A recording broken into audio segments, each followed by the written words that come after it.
रागादिरोगान् सततानुशक्तान्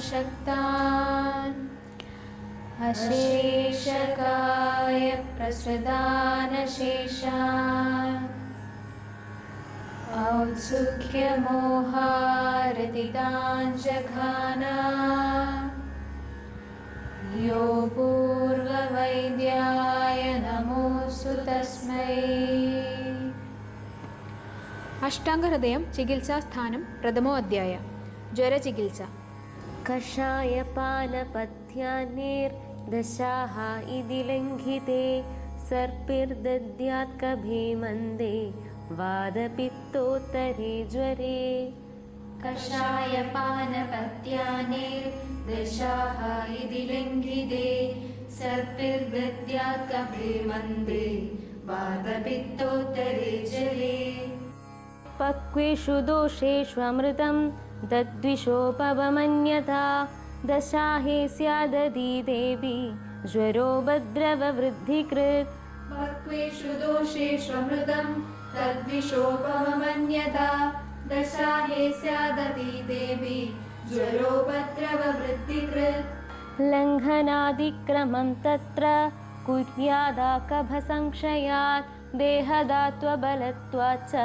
ज्वरो जीर्णोऽनुवर्तते। लङ्घनादिक्रमं तत्र कुर्यादाकभसंक्षयात् देहदात्वबलत्वाच्च ज्वरो जीर्णोऽनुवर्तते। रूक्षं हि तेजो ज्वरकृत् तेजसा रूक्षितस्य च वमनस्वेदकालाम्बु कषायलघुभोजने। रूक्षं हि तेजो ज्वरकृत् तेजसा रूक्षितस्य च वमनस्वेदकालाम्बु कषायलघुभोजने। यस्यादधि बलो धातु सहजारी सदा गति तस्य संशमनं सर्पि दीप्तस्येवाम्बुवेश्मना। यस्यादधि बलो धातु सहजारी सदा गति तस्य संशमनं सर्पि दीप्तस्येवाम्बुजेश्मना। वादपित्तजिदामग्र्यं संस्कारं चानुरुध्यते सुतरां तद्यधो दद्यात् यदा सौषधसाधितम्। वादपित्तजिदामग्र्यं संस्कारं चानुरुध्यते सुतरां तद्यतो दद्यात् यदा सौषधसाधितम्। विपरीतं ज्वरोष्माणं जयेत्पित्तं च शैत्यता स्नेहाद्वादं घृतं तुल्यं योगसंस्कारदकभम्। विपरीतं ज्वरोष्माणां जयेत्पित्तं च शैत्यता स्नेहाद्वादं कृतं तुल्यं योगसंस्कारदकभम्। पूर्वे कषाय सघृदा सर्वे योज्याय धामलम्। पूर्वे कषाय सघृदा सर्वे योज्याय धामलम्। त्रिफलापि जुमन्दत्वक् मधुगं बृहदी द्वयं समसूरदलं क्वाध सघृदो ज्वरकासः। त्रिफलापि जुमन्दत्वक् मधुगं बृहदी द्वयं समसूरदलं क्वाद सकृदो ज्वरकासः। पिप्पलीन्द्रयवधावनि तिक्ता सारिवामलगतामलकीभिः बिल्वमुस्तहिमपालनि सेव्ये द्राक्षयादिविषया स्थिरया च। पिप्पलीन्द्रयवधावनि तिक्ता सारिवामलगतामलकीभिः बिल्वमुस्तहिमपालनि सेव्ये द्राक्षयादिविषया स्थिरया च। घृतमाशु निहन्ति साधितं ज्वरमग्निं विषमं हलीमकम् अरुचिं वृषतापमं सयो वमधुं पार्श्वशिरोरुजं क्षयम्। घृतमाशु निहन्ति साधितं ज्वरमग्निं विषमं हलीमकम् अरुचिं वृषतापमं सयो वमधुं पार्श्वशिरोरुजं क्षयम्। तैलवकं पवनजन्मनि ज्वरे योजयेत्वृतया वियोजितं तिक्तगं वृषघृतं च पैत्तिगे यच्च पालनिकया श्रितं हवि। त्रैलोक्यं पवनजन्मनि ज्वरे योजयेत् त्रिवृतया वियोजितं तिक्तकं वृषकृतं च पैत्तिके यच्च पालनिकयाश्रितं हवे विडङ्गसौवर्चलचव्यपाढा व्योषाग्निसिन्धूद्भवयावशूके पलांशके क्षीरसमं घृतस्य प्रस्थं पजे जीर्णकभज्वरघ्नम् विडङ्गसौवर्चलचव्यपाढा व्योषाग्निसिन्धूद्भवयावशूके फलांशके क्षीरसमं घृतस्य प्रस्थं पचे जीर्णकभज्वरघ्नम् गुलूच्यारसकल्काभ्यां त्रिफलाया वृषस्य च मृद्विकाया बलायाश्च स्नेहा सिद्धा ज्वरच्छिदा गुलूचारसकल्काभ्यां त्रिफलाया वृषस्य च मृद्विकाया बलायाश्च स्नेहा सिद्धा ज्वरच्छिदा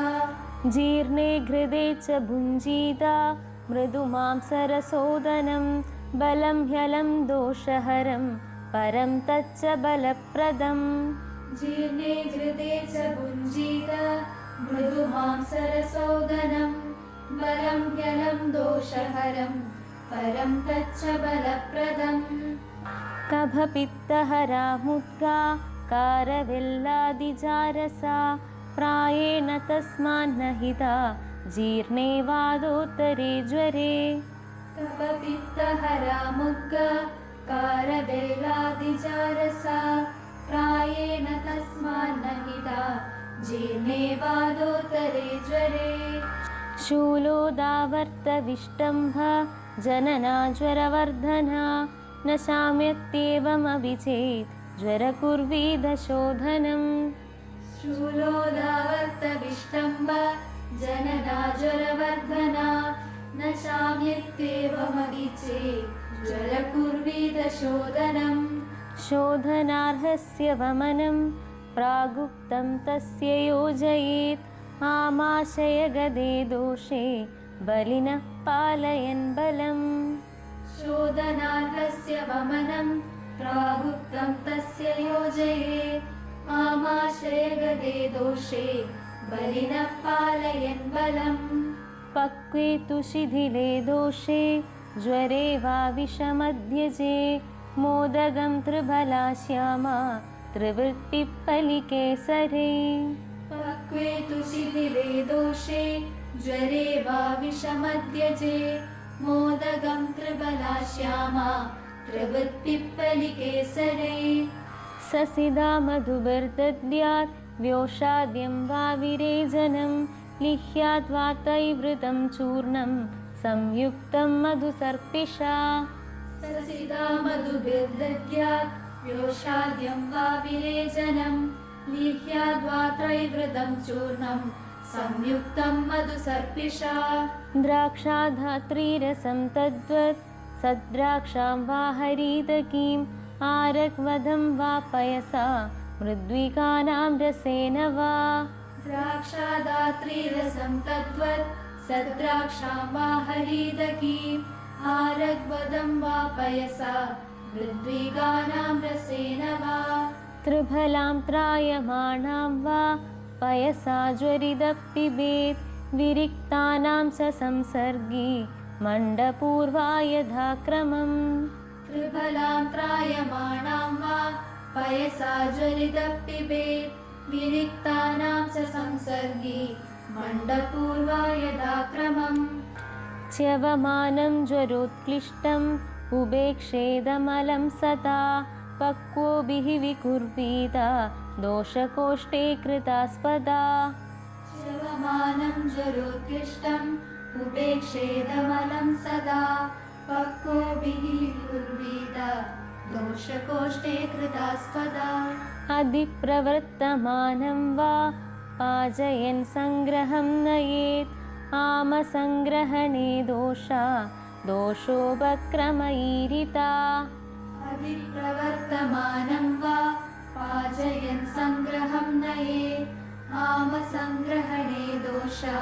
दोषो वक्रमईरिता पायये दोषहरणं मोहादामज्वरे तु या प्रसुप्तं कृष्णसर्पं सा कराग्रेण परामृशेत् पायये दोषहरणं मोहादामज्वरे तु या प्रसुप्तं कृष्णसर्पं सा कराग्रेण परामृशेत् ज्वरक्षीणस्य न हितं वमनं न विरेचनं कामं तु पयसा तस्य निरूहेर्वाहरेन्मलान् ज्वरक्षीणस्य न हितं वमनं न विरेचनं कामं तु पयसा तस्य निरूहैर्वाहरेन्मलान् क्षीरोजितस्य प्रक्षीणा श्लेष्मणोदाहतृट्वता क्षीरं पित्तानिलार्तस्य पद्यमप्यतिसारिणा क्षीरोजितस्य प्रक्षीणा श्लेष्मणोदाहकृत्वदा क्षीरं पित्तानिलातस्य पथ्यमप्यतिसारिणा तद्वबुर्लङ्घनोत्तप्तं पृष्टं वनमिवाग्निना दिव्याम्बुजीवयेतस्य ज्वरं चाशुनि यच्छति तद्वबुर्लङ्घनोत्तप्तं पृष्टं वनमिवाग्निना दिव्याम्बुजीवयेतस्य ज्वरं चाशुनि यच्छति संस्कृतं शीतमुष्णं वा तस्मादारोष्णमेव वा विभज्य काले युञ्जीत ज्वरिनं हन्त्यदोऽन्यथा संस्कृतं शीतमुष्णं वा तस्मादारोष्णमेव वा विभज्य काले युञ्जीत ज्वरिणं हन्त्यदोऽन्यथा पयस्सशुण्डी घर्जूर मृद्विगा शर्कराघृतं स्रदशीदं मधुयुधं तृड्दाहज्वरनाशनम् पयस्सशुण्डी खर्जूर मृद्विका शर्कराघृतं स्मृतशीदं मधुयुधं तृप्ताहज्वरनाशनम् तद्वद्द्राक्षाबलाह्यष्टि सारिवाकणचन्दने चतुर्गुणेनाभसा वा पिप्पल्या वा श्रुतं पिबेत् तद्वद्द्राक्षाबलायष्टि सारिवाकणचन्दने चतुर्गुणेनाम्बसा वा पिप्पल्या वा श्रुतं पिबेत् कासाश्वासा शिरशूलात् पार्श्वशूलाचिरज्वरात् मुच्यते ज्वरितः पीत्वा पञ्चमूलीश्रितं पया कासाश्वासा शिरशूलात् पार्श्वशूलाचिरज्वरात् मुच्यते ज्वरितः पीत्वा पञ्चमूलीश्रितं पया सृदमेरण्डमूलेन बालबिल्वेन वा ज्वरात् धारोष्णं वा पयः पीत्वा बिबद्धानिलवर्चसा श्रुतमेरण्डमूलेन बालबिल्वेन वा ज्वरात् धारोष्णं वा पयः पीत्वा बिबद्धानिलवर्चसा सरक्तपिच्चादिसृते सतृशूलप्रवाहिकात् सिद्धं शुण्डीबलाव्याघ्री गोगण्डगगुडैपया सरक्तपिच्चादिसृते सतृशूलप्रवाहिकात् सिद्धं शुण्डीबलाव्याघ्री गोगण्डगगुडैपया शोभमूत्रसघृद्वाद बिबन्धाज्वरकासजित् वृश्चिवविल्ववर्षाभू साधिदं ज्वरशोभनुत् शोभमूत्रशकृद्वाद विबद्धज्वरकासजित् वृश्चिवबिल्ववर्षाभू साधितं ज्वरशोभनुत् शिंशिवासारसिद्धं च क्षीरमाशुज्वरापहं निरुहस्तु बलं भग्निं विज्वरक्तं मुदं रुजिम् शिंशिवासारसिद्धं च क्षीरमाशुज्वरापहं निरुहस्तु बलं भग्निं विज्वरक्तं मुदं रुजिम् दोषे युक्ता करोत्याशु पक्वे पक्वाशयं गते पित्तं वा कफपित्तं वा पक्वाशय गदं हरेत् दोषे युक्ता करोत्याशु पक्वे पक्वाशयं गते पित्तं वा कफपित्तं वा पक्वाशयगदं हरेत् स्रंसनं त्रेण विमलान् वस्तिपक्वाशयाश्रयान् प्रक्षीणकफपित्तस्य तृगपृष्ठकटिग्रहे संसनं त्रीन विमलान् वस्तिपक्वाशयाश्रयान् प्रक्षीणकफपित्तस्य तृगपृष्ठकटिग्रहे दीप्ताग्नेर्बद्धशकृता प्रयुञ्जीदानुवासनं पडोलनिम्बच्छदना कटुगा चतुरङ्गुले दीप्ताग्नेर्बद्धशकृता प्रयुञ्जीदानुवासनं पडोलनिम्बच्छदना कटुगा चतुरङ्गुले स्थिरा बला गोक्षुरगा मदनो क्षीरवालके पयस्यर्धोदके क्वाधं क्षीरशेषं विमिश्रितम् तीराबला गोक्षुरगा मदनो क्षीरवालके पयस्यर्धोदके क्वाथं क्षीरशेषं विमिश्रितम् कल्किदेर्मुस्तमदना कृष्णा मधुगवात्सके वस्तिं मधुकृताभ्यां च पीडये ज्वरनाशनम् कल्किदे मुस्तमदना कृष्णा मधुगवत्सके वस्तिं मधुकृताभ्यां च पीडये ज्वरनाशनम् चदस्रपर्णिनी यष्टि भलो क्षीरनृभद्रुमान् क्वाधयेत् कल्कयेद् यष्टि शताह्वा भलिनी फलम् सहस्रपर्णिनी यष्टि फलो क्षीरनृभद्रुमान् क्वादयेत् कल्कयेद् यष्टि शताह्वा भलिनी फलम् मुस्तं च बस्ति सगुणं क्षौद्रसर्पिर्ज्वरापहा जीवन्ति मदनं मेधां पिप्पलीं मधुगं वचाम् मुस्तं च वस्ति सगुण क्षौद्रसर्पिर्ज्वरापहा जीवन्ति मदनं मेधा पिप्पली मधुगं वचाम् ऋद्धिं रास्नां बलां बिल्वं शतपुष्पां शतावरीं पिष्ट्वा क्षीरं जलं सर्पि तैलं चैकत्र साधितम् वृद्धिं रास्नां बलां बिल्वं शतपुष्पां शतावरीं पिष्ट्वा क्षीरं जलं सर्पि तैलं चैकत्र साधितम् ज्वरेणुवासनं दद्यात् यथा स्नेहं यदामलं ये च सिद्धिषु वक्ष्यन्ते वस्तयो ज्वरनाशना ज्वरेणुवासनं दद्यात् यदा स्नेहं यदामलं ये च सिद्धिषु वक्ष्यन्ते वस्तयो ज्वरनाशना शिरोरुगौरवश्लेष्महरमिन्द्रियबोधनं जीर्णज्वरे रुजिगरं दद्यान्नस्यं विरेजनम् शिरोरुगौरवश्लेष्महरमिन्द्रियबोधनं जीर्णज्वरे रुचिकरं दद्यान्नस्यं विरेचनम् स्नेहिगं शून्यशिरसो दाहार्ते पित्तनाशनं धूमगण्डूषकवलान् यथा दोषं च कल्पयेत् स्नेहिकं शून्यशिरसो दाहाते पित्तनाशनं धूमगण्डूषकबलान् यदा दोषं च कल्पयेत् प्रदिश्यायास्य वैरस्य शिरकण्ठामयापहान् अरुजौ मादुलुङ्गस्य केसरं साज्य सैन्धवम् प्रदिश्यायास्य वैरस्य शिरकण्ठामयापहान् अरुजौ मादुलुङ्गस्य केसरं साज्य सैन्धवम् धात्री द्राक्षासितानां वा कल्कमासेन धारयेत् यथोपशय संस्पर्शान् शीतोष्णद्रव्यकल्पितान् धात्री द्राक्षासितानां वा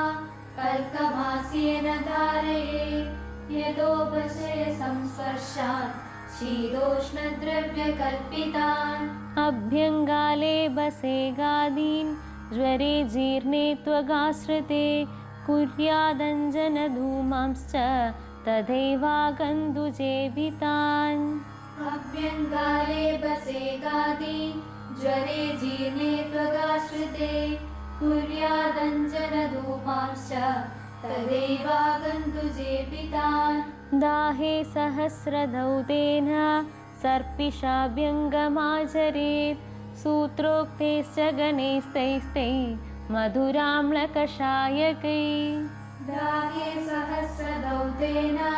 सर्पिषाभ्यङ्गमाचरेत् सूत्रोक्तैश्च गणैस्तैस्तै मधुराम्लकषायकै दूर्वादिभिर्वा पित्तग्ने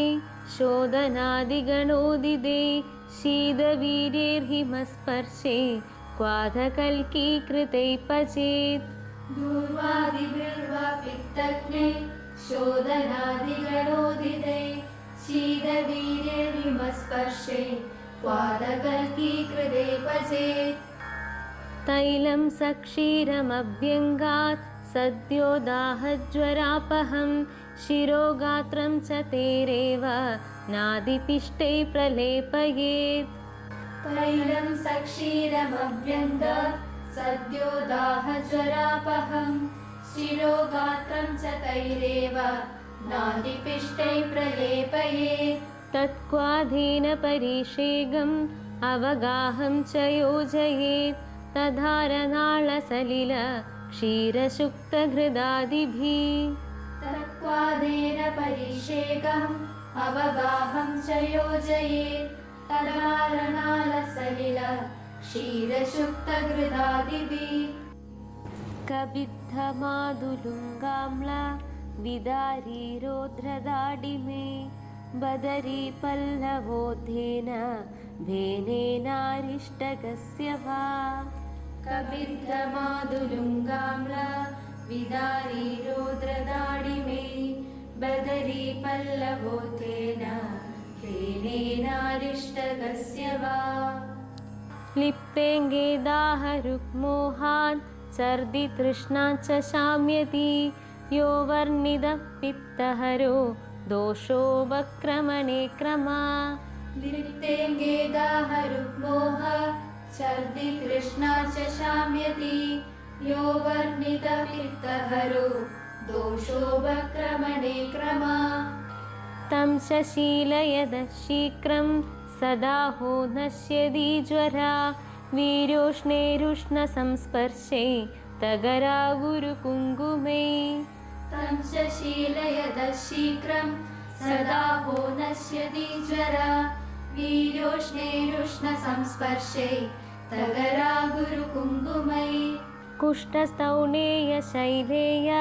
सरलामरदारुभिः नगरास्नापुरवचा चण्डेलाद्वयचोरकै कुष्ठस्थौणेयशैलेय सरलामरदारुभिः नगरास्नापुरवचा चण्डेलाद्वयचोरकै पृथ्वीकाशिगृसुरसा हिंस्त्राद्यामगसर्षपै दशमूलामृतेरण्डद्वयपत्तूररोहिषै पृथ्वीकाशीकृसुरसा हिंस्राद्यामकसर्षपै दशमूलामृतेरण्डद्वयपत्तूररोहिषै तमालपत्रभूतिका शल्लगीधान्यदीप्यकै मिशिमाशकुलद्धाग्नि प्रकीर्यानाकुलीद्वयै तमालपत्रभूतिका शल्लगीधान्यदीप्यकै निशिमाशकुलत्ताग्नि प्रकीर्यानाकुलीद्वये अन्यैश्च तद्विधे द्रव्ये शीदे तैलं ज्वरे पजेत् क्वदिदे कल्किदेर्युक्ते सुरासौ वीरकादिभिः अन्यैश्च तद्विधे द्रव्ये शीदे तैलं ज्वरे पचेत् क्वदिदे कल्किदेर्युक्ते सुरसौवीरकादिभिः तेनाभ्यञ्ज्यात् सुघोष्णेन ते सुपिष्टैश्च लेपयेत् कवोष्णैस्ते परिषेग अवगाहं च कल्पयेत् तेनाभ्यञ्ज्यात् सुघोष्णेन तैषु पिष्टैश्च लेपयेत् कवोष्णैस्ते परिषेकम् अवगाहं च कल्पयेत् केवलैरपि तद्वच्च सुक्तगोमूत्रमस्तुभिः आरग्वदादिवर्गं च पानाभ्यञ्जनलेपने केवलैरपि तद्वच्च सुप्तगोमूत्रमस्तुभिः आरग्वदादिवर्गं च पानाभ्यञ्जनलेपने धूपानगरुजान्यांश्च वक्ष्यन्ते विषमज्वरे अज्ञनग्निकृतान् स्वेदान् स्वेदि भेषजभोजनम् धूपानगरुजान्यांश्च भक्ष्यन्ते विषमज्वरे अज्ञनग्निकृतान् स्वेदान् स्वेदि भेषजभोजनम् गर्भभुवेश्मशयनं कुदकम्बलरल्लकान् निर्धूमदीप्तेरङ्गारे असन्धि च हसन्धिका गर्भभुवेश्मशयनं कुदकम्बलरल्लकान् निर्धूमदीप्तिरङ्गारे हसन्ति च हसन्तिका मद्यं सत्प्रूषणं तक्रं कुलद्धव्रीहिकोद्रवान् संशीलये द्वे पधुमान् यच्चान्यदपि पित्तळम् मद्यं सत्प्रूषणं तक्रं कुलद्धव्रीहिकोद्रवान् संशीलये द्वे पधुमान् यच्चान्यदपि पित्तळम् दयिदास्तनशालिन्या पीना विभ्रमभूषणा यौवनासवमत्ताश्च तमालिङ्गेयुरङ्गना दयिदास्तनशालिन्या पीना विभ्रमभूषणा यौवनासवमत्ताश्च तमालिङ्गेयुरङ्गना वेदशीदं च विज्ञाय तास्तदोपनये पुनः वर्धने गेगदोषस्य शबनेनुसृतस्य वा वीरशीदं च विज्ञाय तास्तदोपनयेत् पुनः वर्धनेनैकदोषस्य श्रवणेनोच्छ्रितस्य वा कभस्तानानुपूर्व्या वा तुल्यकक्षाञ्जयेन्मलान् सन्निपादज्वरस्यान्ते कर्णमूले सुदारुणा कवस्थानानुपूर्व्या वा तुल्यकक्षाञ्जयेन्मलान् सन्निपादज्वरस्यान्ते कर्णमूले सुदारुणा शोभसञ्जायते येन कश्चिदेव विमुच्यते रक्तावसेजने शीघ्रं सर्पिपानैश्च तं जयेत् शोभसञ्जायते येन कश्चिदेव विमुच्यते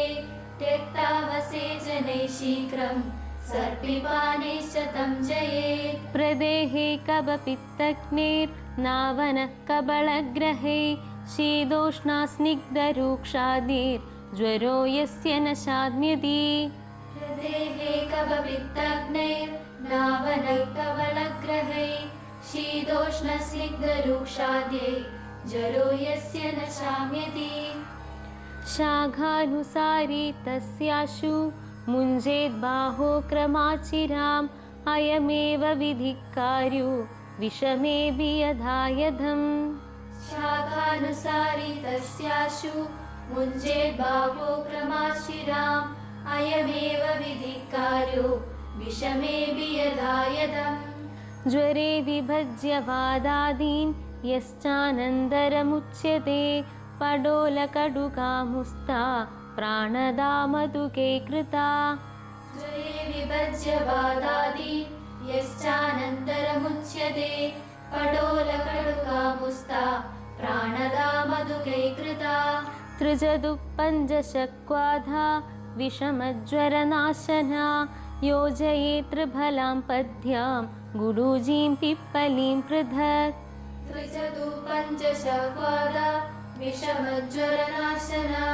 योजये त्रिबलां पद्यां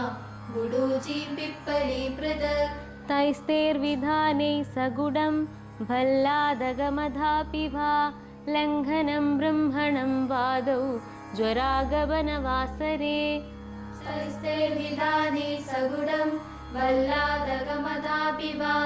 लङ्घनं ब्रह्मणं वादौ ज्वरागमनवासरे प्रातः सतैलं लशुनं प्राग्भक्तं वा तथा घृतं जीर्णं तद्वद्दीपय तक्रं सर्पिश्च षट्फलम् प्रातः सतैलं लशुनं प्राग्भक्तं वा तथा कृतं जीर्णं तद्वद्दीपय तक्रं सर्पिश्च षट्फलम् कल्याणगं पञ्चगव्यं तिक्ताख्यं वृषसाधितं त्रिबलाकोलतर्कारी क्वादेदत्नाश्रितं घृतम् कल्याणगं पञ्चगव्यं तिक्ताख्यं वृषसाधितं त्रिबलाकोलतर्कारी क्वादेदत्नाश्रितं घृतम् तिल्वगत्वकृतावापं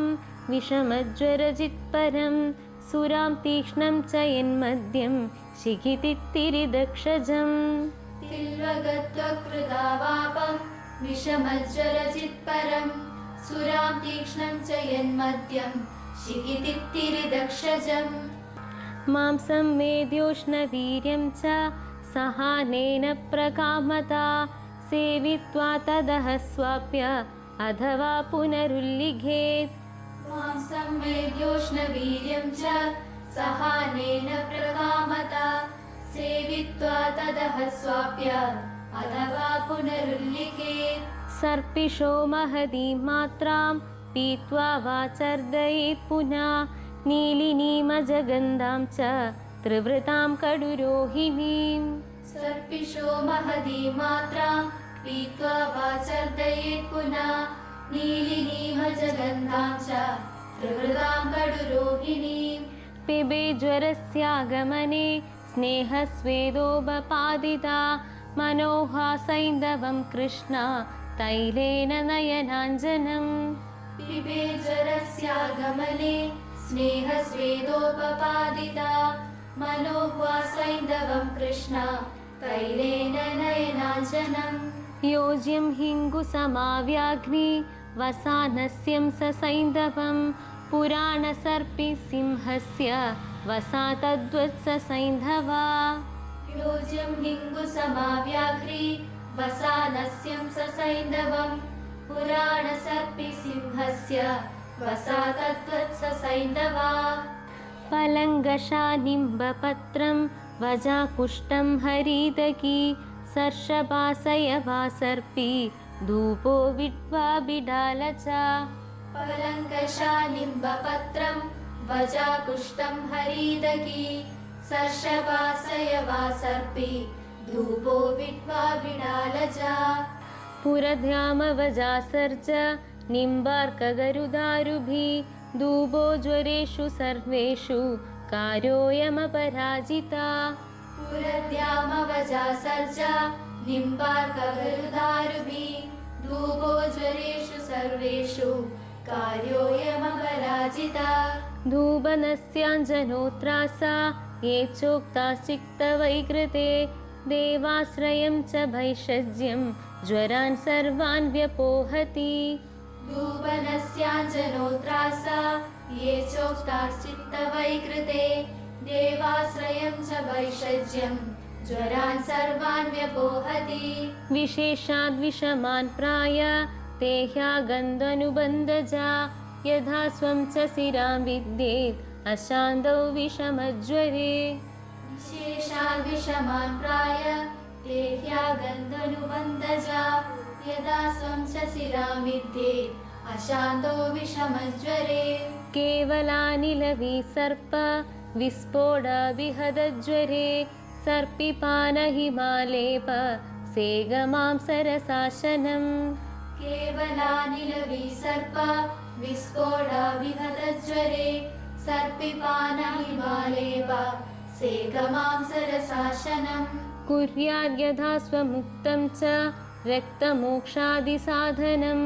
गृहोक्ते भूतविद्योक्तं बलिमन्त्रादिसाधनम् कुर्याद्यदा स्वमुक्तं च रक्तमोक्षादिसाधनं ग्रहोदे भूतविद्योक्तं बलिमन्त्रादिसाधनम् ओषधिगन्धजे पित्तशमनं विषजिद्विषे इष्टेरर्थेर्मनोग्नैश्च यदा दोषशमेन च ओषधिगन्धजे पित्तशमनं विषजिद्विषे इष्टेरर्धे मनोज्ञैश्च यदा दोषशमेन च हिदाहिदविवेकैश्च ज्वरं क्रोधादिजं जयेत् क्रोधजो यादि कामेन शान्तिं क्रोधेन कामचा हिताहितविवेकैश्च ज्वरं क्रोधादिजं जयेत् क्रोधजो यादि कामेन शान्तिं क्रोधेन कामजा भयशोकोद्भवोताभ्यां भीषोगाभ्यां तदेतरौ शापाधर्वणमन्द्रोते विधिर्दैव व्यपाश्रया भयशोकोद्भवोताभ्यां भीषोगाभ्यां तदेतरौ शापाधर्वणमन्त्रोते विधिर्देव व्यपाश्रया ते ज्वरा केवला पूर्वं व्याप्यन्तेनन्तरं मले तस्मादोषानुसारेण तेष्वाहारादिकल्पयेत् ते जरा केवला पूर्वं व्याप्यन्तेनन्तरं मले तस्मादोषानुसारेण तेष्वाहारादिकल्पयेत् न हि ज्वरानुबन्धादि मारुदादिर्विना कृता ज्वरकालस्मृतिं चास्य हारिभिर्विषयैर्हरेत् न हि ज्वरोऽनुबन्धादि मारुदादिर्विना कृता ज्वरकालस्मृतिं चास्य हारिभिर्विषयैर्हरेत्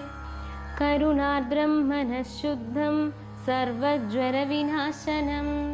करुणार्द्रं मनः शुद्धं सर्वज्वरविनाशनं त्यजेदाबललाभाच्च व्यायामस्नानमैथुनं कुर्वा सात्म्याविदाह्यन्नं यच्चान्यज्वरकारणम् त्यजेदाबललाभाश्च व्यायामस्नानमैथुनं गुर्वसाम्यविदाह्यन्नं यच्चान्यज्वरकारणम्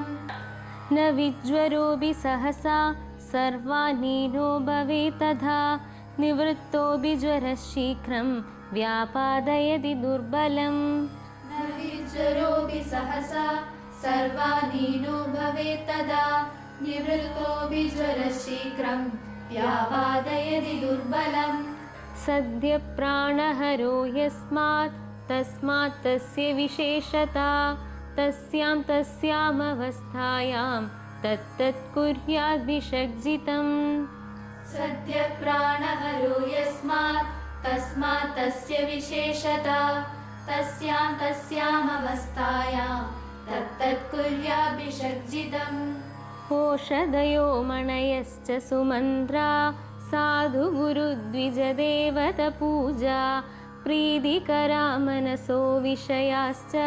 घ्नन्द्य विष्णुकृतं ज्वरमुग्रम् औषधयो मणयश्च सुमन्त्रा साधु गुरुद्विजदेवतपूजा प्रीतिकरा मनसो विषयाश्च घ्नन्द्य विष्णुकृतं ज्वरमुग्रम् इति श्रीवैद्यपतिसिंहगुप्तसूनु श्रीमद्भागवतविरचितायाम् अष्टाङ्गहृदयसंहितायां चतुर्थे चिकित्सास्थाने ज्वरचिकित्सितं नाम प्रथमोऽध्यायः।